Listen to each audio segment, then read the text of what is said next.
OK, donc on a déjà terminé cette partie-là. Comme Monsieur Youssef a posé cette question-là, oui, il y en a des erreurs rares, peu apparentes, pas répétées, Ça c'est marche. pas d'une manière apparente dans votre synthèse et dans votre production écrite. Donc, c'est toujours toléré avec une rareté d'erreurs. Pour la partie morphosyntaxe, on passe vite. C'est quoi comme conseil, comme astuce pour atteindre le niveau C1+? C'est toujours qui va lire. Oui, moi, maintiens un haut degré de correction grammaticale sur l'ensemble de la production, fait preuve d'une grande souplesse dans l'élaboration de ces phrases en utilisant des structures variées. Donc, quels sont les mots-clés que vous avez retenus pour toujours conserver le niveau C1+? C'est haut degré de correction grammaticale, bien sûr, et, euh, et de composer des phrases bien structurées. À mon Donc, avis, ce sont les phrases complexes. oui, bravo. Donc, ici, c'est deux côtés. De côté grammatical, c'est-à-dire conjugaison des verbes avec le mode et féminin et masculin, c'est toujours côté grammatical. Deuxièmement, syntaxe, c'est-à-dire élaboration de phrases complexes, subordination, phrase principale, phrase subordonnée, avec les conjonctions correctes. C'est ça, morphosyntaxe. Si vous avez bien conservé ce degré de maîtrise grammaticale, syntaxique, donc vous avez atteint le niveau C1. Plus. C'est clair? C'est Oui, clair. c'est clair. Oui. Donc, ce sont les critères selon lesquels votre cours vise soit production orale ou écrite, même chose avec une nuance, mais on parle maintenant pour la synthèse. On parle de la synthèse. On a déjà expliqué descripteur de chaque critère qu'on doit respecter littéralement pour atteindre votre note souhaitée. OK? Est-ce que vous avez des questions? Parce qu'on passe vite, parce que je dois faire la prière. D'accord? D'accord. Oui. D'accord. Quelles astuces? Enfin, pour la synthèse, il faut avoir, premièrement, lecture attentive pour tous les documents proposés. Il faut lire plusieurs documents et plusieurs fois au cas où.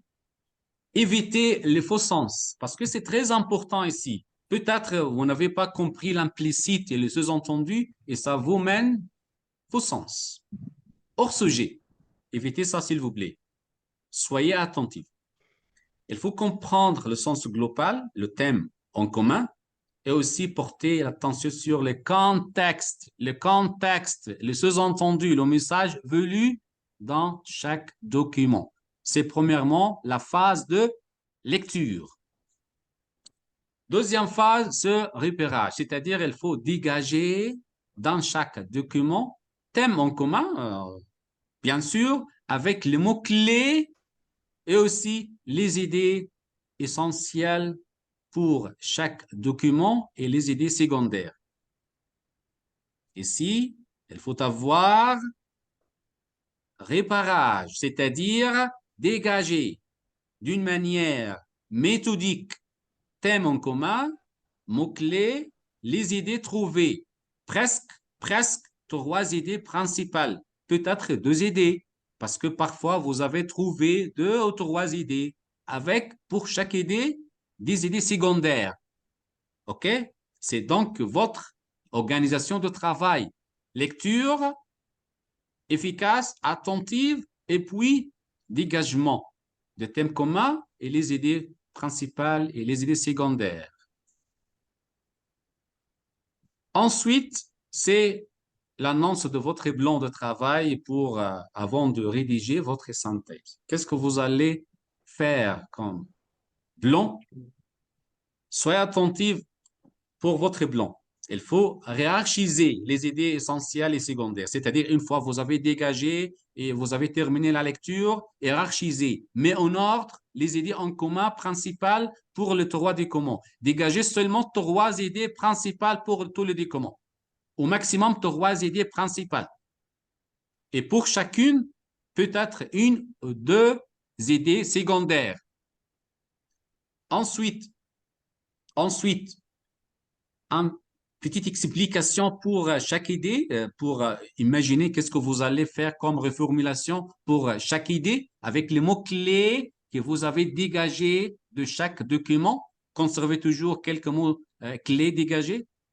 Et puis, c'est la logique qui s'impose maintenant.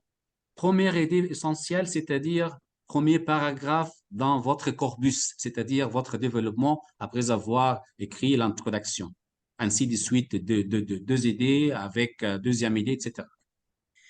Ici, c'est la phase de rédaction. Une fois que vous avez mis le plan, qu'est-ce que vous allez faire?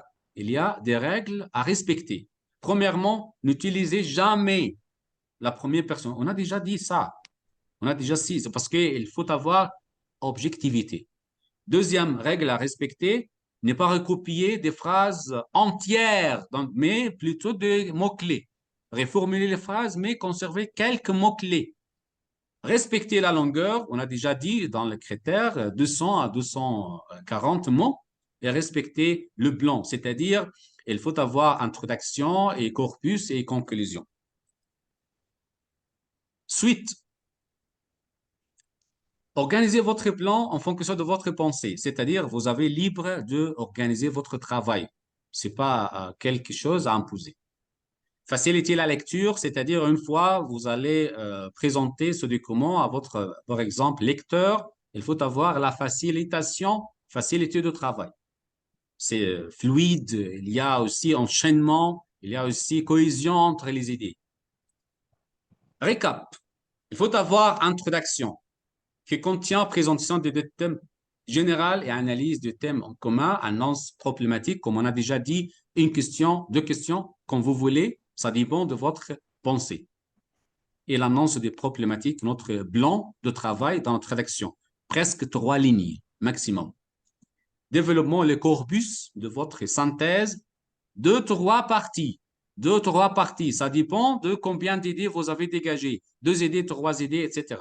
Avec des connecteurs logiques et phrases complexes avec subordonnées principales, etc. Comme on a déjà expliqué pour les critères. Conclusion appropriée, c'est très important parce que ça ferme votre travail d'une manière habile. Reformuler les grandes idées, c'est-à-dire qu'est-ce que vous avez dit avec d'autres mots, proprement, reformulation, éviter répétition, résumer ce que vous avez dit avant, et puis c'est combien de lignes? 2-3 lignes pour justement dans le cadre de 200 mots ou bien de 140 mots. C'est récap pour votre travail comme synthèse. Je vous propose quoi comme un plan? Comme on a dit, et encore, je crois ce maxime-là, personne ne planifie d'échouer, mais on échoue faute de planification. Il faut avoir un plan. Même dans votre soit vie privée, vie professionnelle, il faut avoir un plan. Plan A, plan B, etc. À titre quotidien, je vous propose de faire des exercices pour compréhension de l'oral, compréhension des écrits, en respectant la gestion des temps. Gestion des temps, c'est très important pour la compréhension de l'oral, compréhension des écrits, et aussi respecter comment reformuler les réponses, comme on a déjà dit lors de compréhension de l'oral, compréhension des écrits. Effectuer au moins une synthèse par jour et un essai argumenté par jour. Et en vous référant aux critères, on a déjà expliqué ces critères-là d'évaluation. OK? Donc, il faut avoir référence des critères, descripteur de chaque critère. Fais ça, ne fais pas ça. Pour la production orale, il faut traiter un sujet argumenté et suivant les consignes, on peut, Inch'Allah, expliquer les critères pour la production orale, Inch'Allah. Envoyez votre production à une personne compétente, comme un ami, par exemple, un collègue, etc., ou n'importe qui, quelqu'un fiable, quelqu'un compétent, OK, pour corriger et vous orienter. Enregistrez votre production orale, envoyez à quelqu'un pour faire l'intervention et vous poser quelques questions et aussi vous corriger ou vous orienter. Donc, c'est presque ça pour aujourd'hui parce que le temps passe vite et aussi je dois faire la prière. Je vous remercie beaucoup. On peut préciser une autre rencontre prochainement, Inch'Allah. Je vous remercie chaleureusement d'être parmi vous aujourd'hui. Merci. Merci à vous tous. Merci, Monsieur Mohamed. Merci Merci, beaucoup. Monsieur monsieur. Mohamed, infiniment, monsieur on a Henry. bien profité. Merci à vous. Merci à vous toutes et tous. Merci. Merci, monsieur. Si vous avez Merci, dit monsieur quelque chose. Mohamed. Merci, monsieur Mohamed. Vous êtes super. Vous êtes professionnel comme d'habitude. Mais s'il vous plaît, est-ce que nous allons travailler comme d'habitude ou bien occasionnellement? Ça dépend de votre disponibilité et la mienne aussi. Parce qu'en fait, franchement, j'ai aussi du travail, mais grâce à l'initiative par Monsieur Ragab, je vous remercie beaucoup, Monsieur Ragab.